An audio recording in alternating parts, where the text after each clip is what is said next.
बघा पुढचा क्वेश्चन आहे क्वेश्चन नंबर 3. काय म्हटलंय, find an equivalent fraction with denominator 5.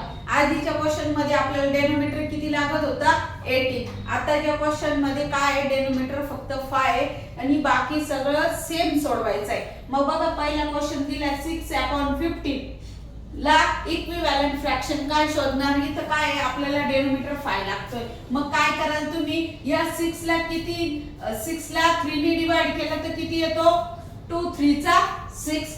तसंच 15 ला 3 ने डिवाइड केलं तर किती येतो 5. मग पहिल्याचा 6/50 चा इक्विव्हॅलंट फ्रॅक्शन काय येतो 2/5. नंतर दुसरं दिलंय का 10/25.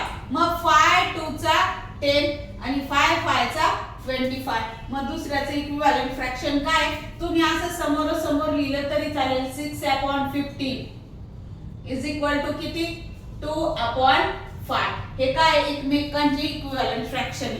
नंतर 10/25 चा इक्विव्हॅलंट फ्रॅक्शन काय 2/5.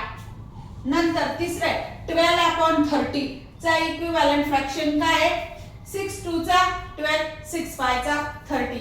मग इथे लिहून घेतलं पुन्हा 12/30 इज इक्वल टू काय 2/5. मग 5 6 चा 30 येतो. नंतर पुढचा आहे 6/10 आणि त्याचा इक्विव्हॅलंट फ्रॅक्शन काय येतो 3/5.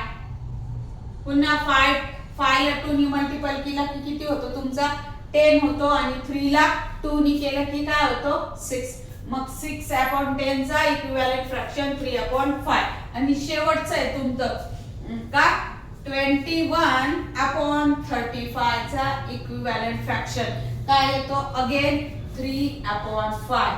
म्हणजेच काय 7 5 चा 35 आणि 7 3 चा 21. एक कॉमन काय राहते संख्या राहते. आणि एकदम सोपं, एकदा 1 2 गणित लक्षात आलं तुमचं की सगळं सोडवता येतं. बघून घ्या आणि 1 2 एक्झाम्पल तुम्ही तुमच्या मनाने वरचे 3 4 बघून लिहायचे आणि खालचे 2 आपल्या मनाने सोडून बघायचे. आणि मला 1 2 एक्झाम्पल कमेंट मध्ये स्वतः सोडवले असे टाका. Question number 4. पुन्हा तसंच क्वेश्चन आहे. आता इथं काय दिलंय तुम्हाला, from the fraction given below pair of the equivalent fraction. आता जोड्या शोधायच्या इक्विव्हॅलंट फ्रॅक्शनच्या. तर दिले 2/3 5/7 5/11 आणि 14/18 15/33 18/27 आणि 10/14. आता कोण कुणाचे काय इक्विव्हॅलंट फ्रॅक्शन म्हणजेच काय ठीक आहे.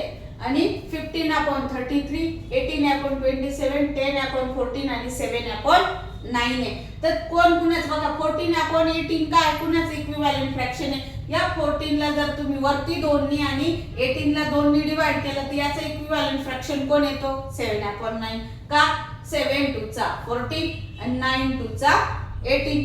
सेम या पद्धतीने करायचं. नंतर मी दुसरं घेतलं 18/27.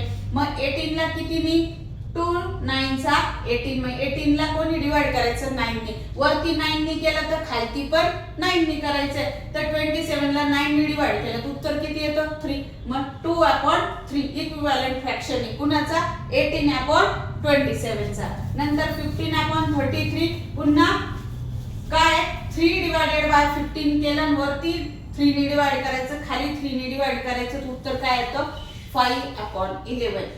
आणि 10/14 चा इक्विव्हॅलंट फ्रॅक्शन काय 5/7. इथं आणखी मी लिहून दिले कोण कुणाला इक्विव्हॅलंट आहे 2/3 18/27.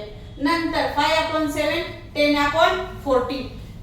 नंतर 5/11 15/33. आणि शेवटची इक्विव्हॅलंट फ्रॅक्शनची पेअर आहे तुमची 7/9 आणि 14/18. तुम्ही एवढं जरी आन्सर लिहिलं तरी चालणार आहे. आणि हे पण लक्षात येण्यासाठी मी एक्स्ट्रा पण सोडून दिलेले.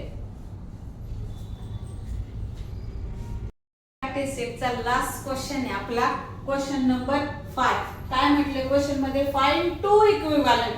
आता इक्विव्हॅलंटच पाहिजे पण किती 2 पेअर द्यायच्या, एका पेअरच्या 2 जोड्या सांगायच्या तुम्हाला. मग पहिलं दिलंय काय 7/9.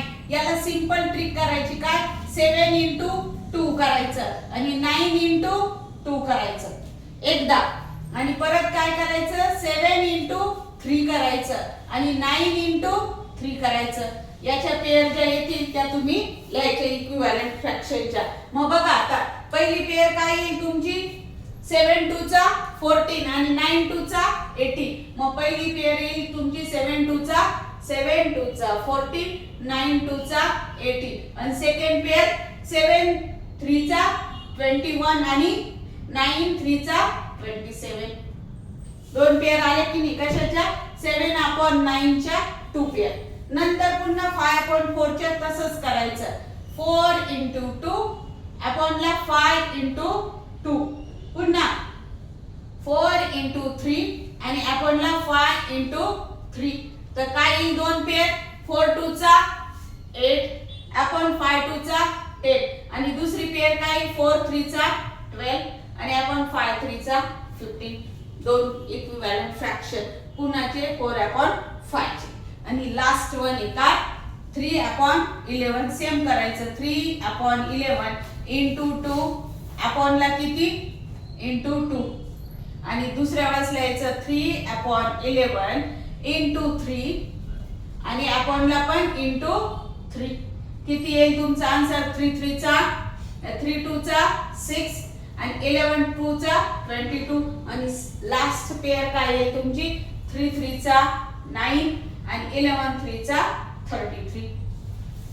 इथं आपला प्रॉब्लेम सेट 17 काय झालाय फिनिश झालाय.